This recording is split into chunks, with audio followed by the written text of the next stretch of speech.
Good morning. I, I got a little distracted there for a minute, and so I'm going to um, start over. Um, I've been looking at, I've been doing a lot of genealogy, but I haven't been doing a lot of videos um, for the last couple of weeks, and I wanted to see what it was that I felt was important, and I have been questioned about it, but what it is that makes the ancestors that we have come alive to me and to others, and part of it is, if sometimes I really laugh at what's going on, and sometimes, I get tears in my eyes as far as what some of these people lived through and what challenges they had. So I'm going to share that list with you today, and we'll see how it goes. I might convey a little bit of genealogy in the study that I've been doing in the research, but I think mainly I really want to discuss these main. I have 7 hints that I'm putting out there if somebody wants to add those to kind of your regular way you search and see what what you come up with. But I know that one of the things that became really obvious to me was the occupations. And for a long time, I felt like, you know, our family, my family, um, there was a lot of farmers, and I have not personally worked on a really a large type um, family that's farming at the level that these people were to actually survive, that as their occupation and their livelihood. But But to me, it wasn't until I kind of left the farm people, and some of the farm people went out west, and then they went to work either in logging camps, which I know is very dangerous. I know people who have lost their legs and lost their life, and it's a hard life working out there at the campsites. But also, there was a number of my ancestors that actually went to work at the mills out west, and it's actually the logs are brought from the woods, and they're on a train, and they come out of the woods, and then they dump them into the water, and then they start processing them, whether it's into plywood was the real common one that most of my ancestors, I think, word of mouth, they'd be able to say, oh yeah, there's openings, and this is my brother, my sister, my aunt, my uncle, whoever. And so they were making plywood, and I know, my grandfather, Roy Allnut, he had a very, very bad industrial accident when he was very, very young, and it completely altered his life. And there was a number of them, most of them that worked there had some kind of dangerous factor to it that they experienced.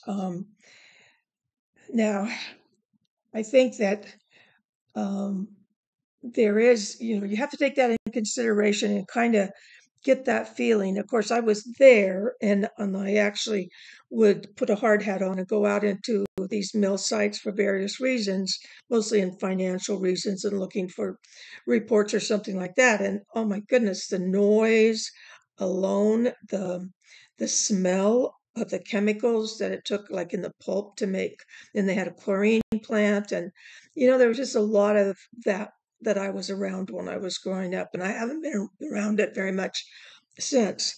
But I know when I'm doing the genealogy, I think that part's lit up my storytelling.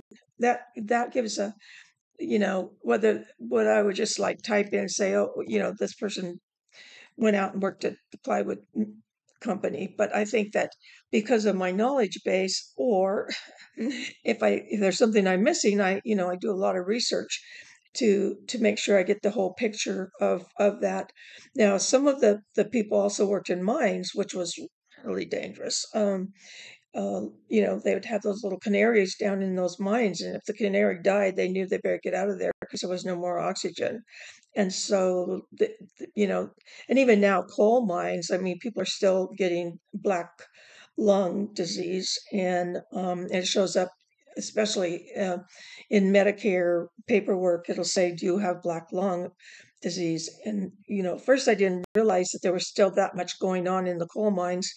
Um, Although a lot of our ancestors that, on my side of the family worked more like in mining of gold, silver, um, cobalt, different things that, it's a little bit different than coal. But I did see coal mines there. And so that was, but it also, the other thing lit up at the same time is like, where are these people going to? Why and why? Probably even more why than where. Where is almost kind of flat to me, but why became a like. I really like to know what it was in their life that changed, or what they were looking for. Was it merely adventurous? I think that back then, from what I've been experiencing, it had to do a lot more with jobs, or land. I know when so many people came from the East and got the land for the various reasons that they got it, they would give it after a war or something like that. They'd give it, or they would just open it up to homesteading, or um, I know that a lot of people moved because of that, or to move out to work on the trains, or this gold thing. It's kind of a little bit more complex, and the more knowledge I can get about my ancestors at that level, I think that all of a sudden they come alive to me. And a lot of times, I have pictures of a lot of the people, but it's fun to also go online and see what's out there in regard to these movements. And transportation was the thing that I just find really intriguing. So how, in this movie, how were they getting from one place to the next? And I'm still really delving into that, because I can see the wagon trains. I can see now I have a better understanding about the Missouri River and the Mississippi River, and some of the canals up there. And it's to me it's really quite fascinating.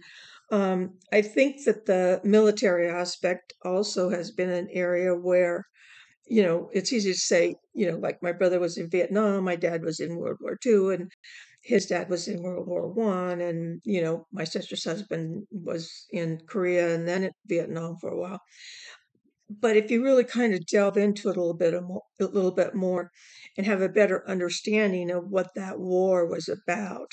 And I had a social professor at college level when he was a social historian, basically.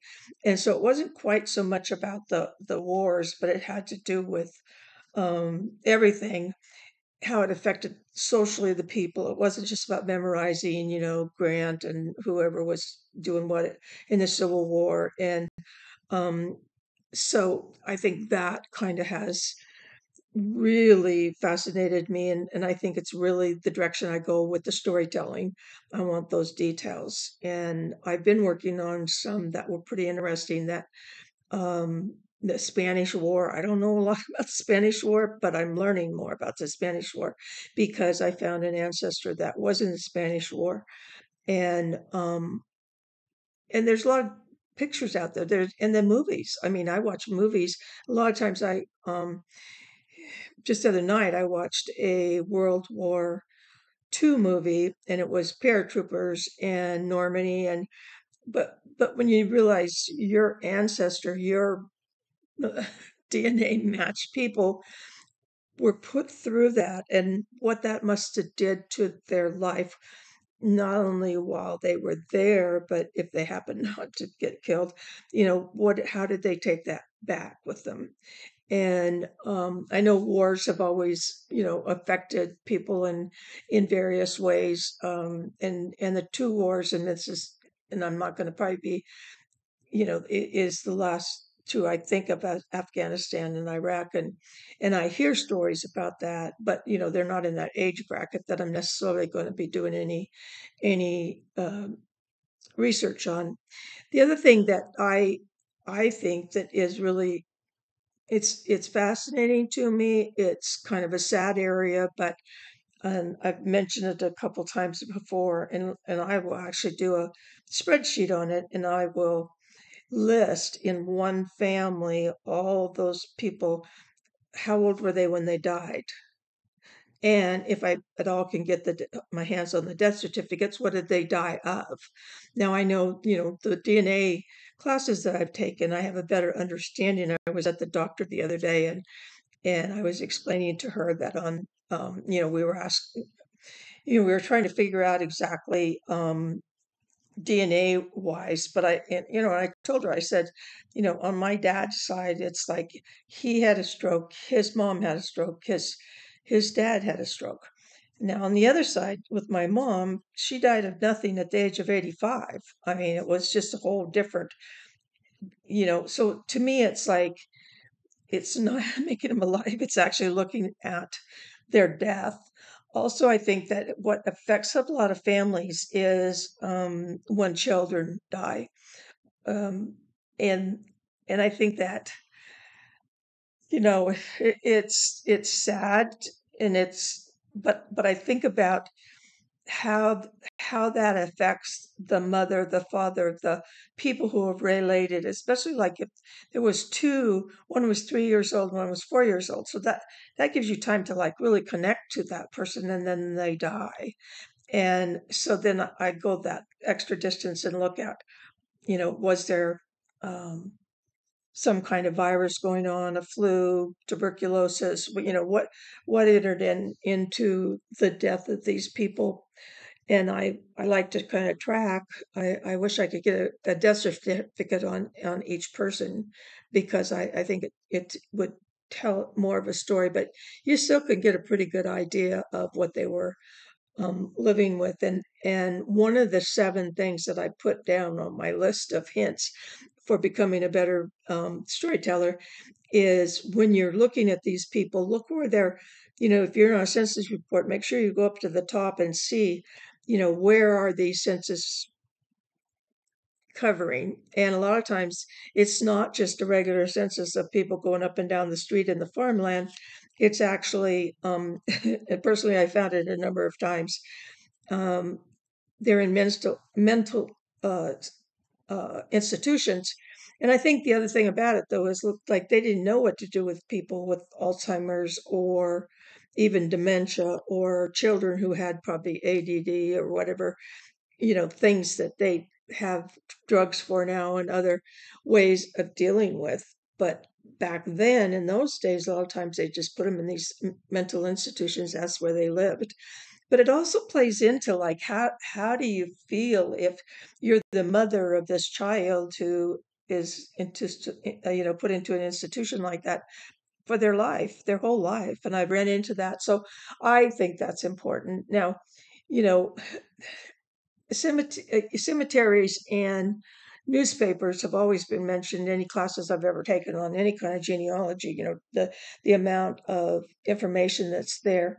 Now, to me, I think that there's information. I always get wonderful information, but I've had these situations where, there was somebody that their ashes, and this was somebody that was in a mental hospital, and when he died, they cremated his body, and it's still sitting out there someplace in Oregon waiting for somebody to take it and bury it. Nobody ever responded, and that's not something that I anticipated I would find. Um, the other thing is, in cemeteries, the little, oh, when they put these little kids and the little lambs and all that stuff out there, but you to me, there's a certain level of understanding of those people who really loved and cared. And then sometimes I see where there's no headstone, and I try not to make it mean anything. Me making a judgment call is why there was nothing. I mean, maybe that was the preference in some cases, but I think when I'm out there in the cemeteries, what I'm looking for a lot of times is um, kind of the opposite of, walking through a cemetery and you see da da da da da da, but there's these oddities that come out. And then also the newspapers that are available to us now. I find that getting more stories out of that. And and sometimes they're very funny to me. I mean, but and you'll see somebody do this big splash of a wedding and, the blah, blah, blah, blah, blah, which I think is a lot of times kind of a waste of, but back then I think it was a way of the way they um, celebrated and families getting together. And so there is that variety. But anyway, so I put together this 7 points that I just shared with you. And I'm going to make this one kind of a short video today. And I like doing the videos, and I like doing genealogies. So I'm really glad to be, kind of. I knew when I started that it was probably going to kind of transform a little bit as I went along. And so this is what I'm really realizing is that what I enjoy is telling the stories of the people who make them, be able to be more alive to me and fascinating to me. But anyway, I hope you have a really, really good weekend, and I will get to you next week, I'm sure, and get a video out. Bye.